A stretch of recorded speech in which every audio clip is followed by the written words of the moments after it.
আশ্বিনের শারদ প্রাতে বেজে উঠেছে আলোকমঞ্জিত।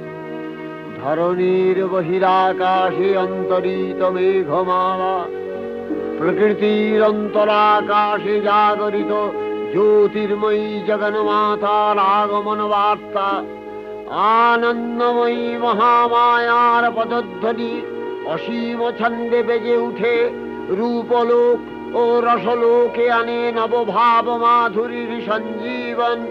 তাই আনন্দিতা শ্যামলী মাতৃকার চিন্ময়ীকে মৃন্ময়ীতে আবাহন। আজ চিৎশক্তি রূপিণী বিশ্বজননীর শারদশ্রী বিমণ্ডিতা প্রতিমা মন্দিরে মন্দিরে ধ্যান বোধিতা।